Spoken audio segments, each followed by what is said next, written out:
अस्सलाम वालेकुम स्टूडेंट्स, उम्मीद करता हूँ आप सब ठीक ठाक खैरियत से होंगे। अच्छा, इस लेक्चर में मैं आप लोगों को स्प्रिंग 2010 का क्वेश्चन नंबर 5 ICAP के पास पेपर का सॉल्व करवाता हूँ।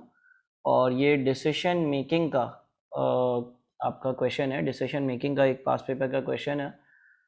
इस क्वेश्चन में हम लोग जो है वो कॉन्सेप्ट ज़ाहिर है डिस्कस नहीं करेंगे। क्वेश्चन को सॉल्व करने के लिए एफर्ट्स करेंगे।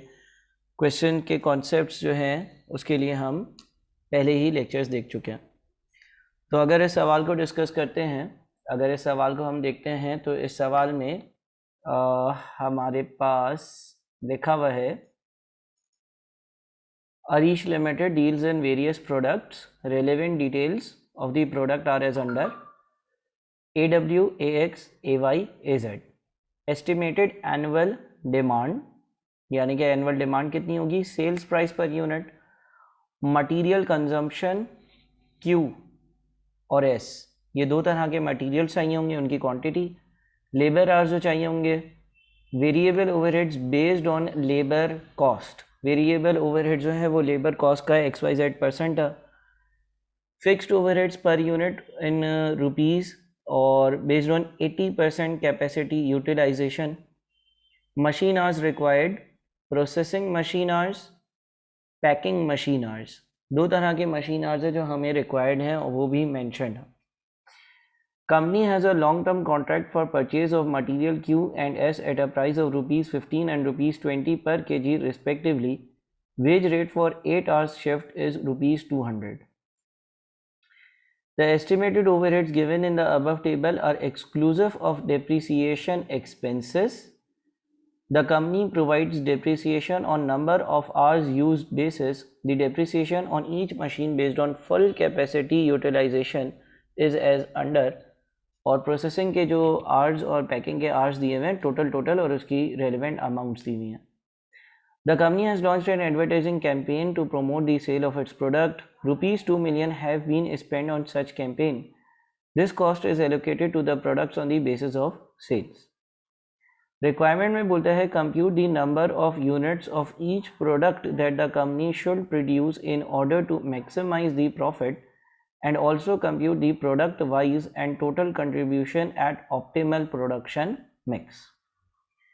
तो जनाब ये एक डिसीजन मेकिंग का सवाल है जिसमें मैं अपनी कंपनी में कुछ यूनिट जो है वो मैन्युफैक्चर कर रहा हूँ और मुझे जो है वो कंट्रीब्यूशन पर लिमिटिंग फैक्टर के हिसाब से रैंकिंग करनी होगी। इस तरह का कुछ जो है वो हिसाब किताब नज़र आ रहा है। देखिए, सबसे पहली बात तो हम ये करते हैं कि कंपनी के पास जो दो मशीन्स हैं ना, मशीन आवर्स लिखे हुए हैं और कंपनी में लिखा हुआ है कि प्रोसेसिंग मशीन आवर्स जो है वो कितने कितने हर यूनिट को चाहिए और पैकिंग मशीन आवर्स कितने कितने हर यूनिट को चाहिए। और नीचे ये भी लिखा हुआ है कि डेप्रिसिएशन जो है वो मशीन की पर आवर बेसिस पर कैलकुलेट होगी और प्रोसेसिंग मशीन और पैकिंग मशीन जो है वो कितने कितने घंटे काम कर सकती है फुल कैपेसिटी पर। तो हम ये देख लेते हैं कि क्या ये मशीन आवर्स कोई लिमिटिंग फैक्टर तो नहीं। अगर हम इस तरह से इसको चेक करते हैं तो कंपनी के जो प्रोडक्ट्स हैं AW, AX, AY, AZ, ये चार प्रोडक्ट्स हैं, ठीक है ना। कंपनी के ये चार प्रोडक्ट्स हैं जो मैंने यहाँ पे लिख दिए। और जो आप कह लें कि प्रोसेसिंग आवर्स हैं, प्रोसेसिंग के जो आवर्स हैं वो हम मेंशन करते हैं पर यूनिट, जो कि सवाल के ही डेटा में है 5, 6, 8 और 10, ठीक है। अच्छा, इसी तरह से पैकिंग के जो आवर्स हैं वो भी सवाल में मेंशन है, वो भी हम यहाँ पे मेंशन कर देते हैं 2, 3, 2 और 4। अब हम देखते हैं कि जो हमारे यूनिट्स हैं एस्टिमेटेड एनुअल डिमांड AW की 5000 यूनिट्स है, AX की 10,000 यूनिट्स है, AY 7,000 यूनिट्स और AZ 8,000 यूनिट्स। अच्छा, मैं पूरी शीट पर ज़रा कॉमा डाल दूँ ताकि आराम से आप लोगों को आइडेंटिफाई हो जाए। अब टोटल आवर्स पर आते हैं, ठीक है ना। टोटल आवर्स में मैं एक काम करता हूँ, प्रोसेसिंग के टोटल आवर्स निकालता हूँ, ठीक है ना। टोटल प्रोसेसिंग आवर्स कैलकुलेट करने के लिए number of units multiplied by processing hour per unit, यही फॉर्मूला हर जगह लगेगा। यानी कि 10,000 इंटू 6, 7,000 इंटू 8 और 8,000 इंटू 10। और ये टोटल आवर्स देखते हैं। तो टोटल आवर्स आ रहे हैं 2,21,000। अगर मुझे 100% डिमांड पर जाना है तो 2,21,000 आवर्स चाहिए। अच्छा, पैकिंग के आवर्स की बात करते हैं। पैकिंग के जो आवर्स हैं 5,000 इंटू 2, इसी तरह से 10,000 इंटू 3, 7,000 इंटू 2 और 8,000 इंटू 4, इसका टोटल करते हैं, ये 86,000 आ रहा है। तो देखिए हमें इस वर्किंग से ये पता चल गया कि जो पैकिंग के आवर्स हैं ना, वो हमारे पास जो मशीन में अवेलेबल है वो 1,00,000 है। जबकि अगर मैं 100% डिमांड्स मीट करता हूँ 5,000, 10,000, 7,000 और 8,000 यूनिट्स की, तो मुझे 86,000 आवर्स की ज़रूरत है। देयरफॉर पैकिंग आवर्स मेरे लिमिटिंग फैक्टर नहीं है, बल्कि मेरे जो लिमिटिंग फैक्टर है ना वो प्रोसेसिंग आवर्स है। मैं लिमिटेड काम प्रोसेसिंग आवर्स की वजह से कर सकूँगा, इसलिए क्योंकि अगर मुझे 100% सारे प्रोडक्ट्स की डिमांड मीट करनी है, AW के 5,000, AX के 10,000, AY के 7,000 और AZ के 8,000 यूनिट्स बेचने हैं, तो मेरे पास 2,21,000 घंटे होने चाहिए। लेकिन एज़ पर क्वेश्चंस डेटा मेरे पास सिर्फ 150,000 आवर्स है।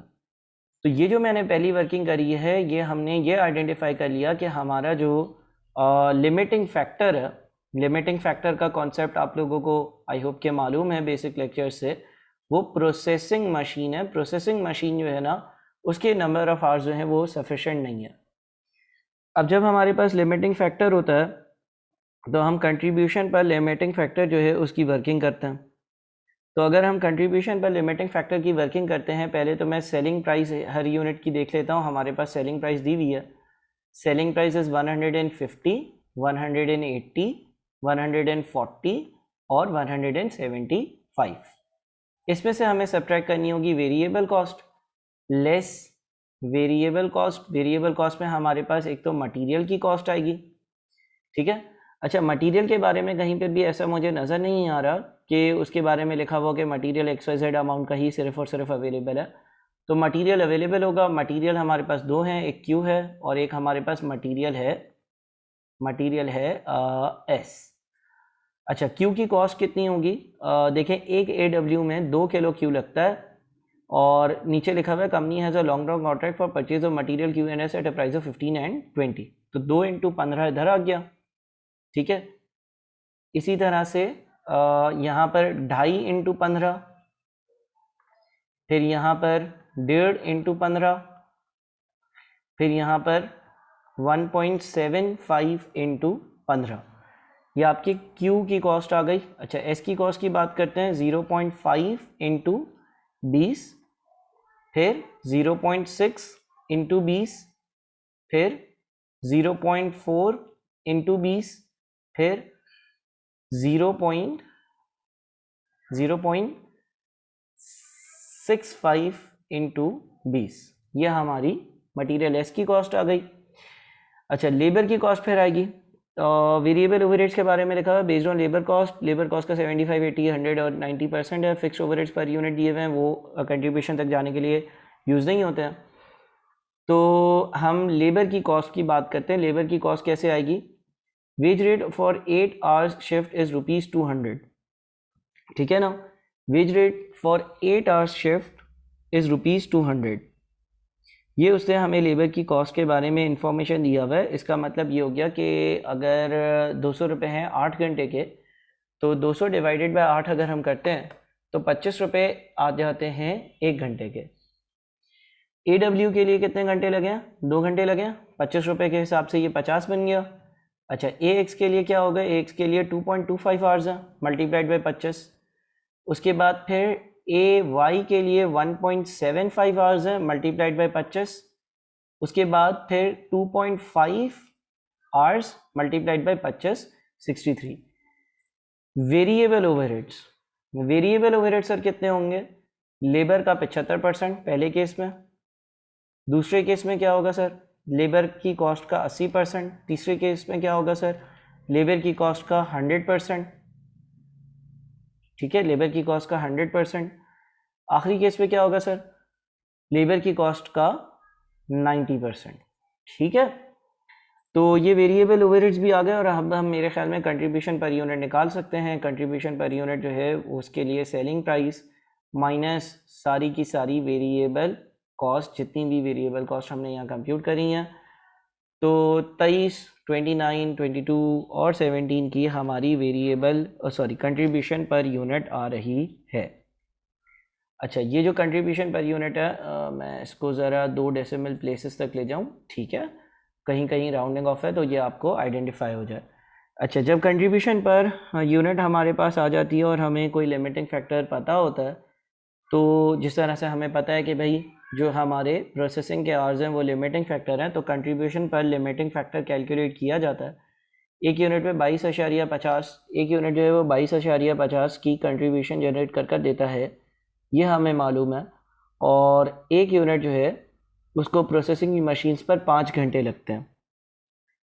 तो इसका मतलब ये हो गया कि ये आपको, इसको भी मैं ज़रा 2 डेसिमल प्लेसेस तक कर दूं, 4.5 कंट्रीब्यूशन पर लिमिटिंग फैक्टर। दूसरे केस में यही फॉर्मूला हर जगह लग जाएगा, ठीक है। आप लोगों ने जो है वो आराम से लिख के वर्किंग करनी होगी। एनीवेज मैं फॉर्मूला लगा सकता हूँ क्योंकि एक्सेल पे वर्किंग कर रहा हूँ, आप लोगों को दिखा देता हूँ। देखिए, कंट्रीब्यूशन पर यूनिट को आपने जो नंबर ऑफ़ आवर्स थे ना उससे डिवाइड किया, फिर वापस से कंट्रीब्यूशन जो थी उसको नंबर ऑफ़ आवर्स से डिवाइड किया, फिर वापस से जो कंट्रीब्यूशन थी उसको नंबर ऑफ़ आवर्स से डिवाइड किया, तो ये कंट्रीब्यूशन पर लिमिटिंग फैक्टर आ गया। इसके बाद हमें इन प्रोडक्ट्स की रैंकिंग कर सकते हैं।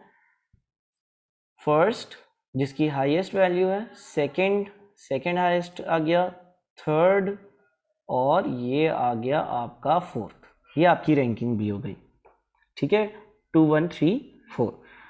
अच्छा जी, सवाल में क्या लिखा हुआ था? सवाल में लिखा हुआ था compute the number of units of each product that the company should produce in order to maximise the profit and also compute the product price and total contribution at optimal production mix.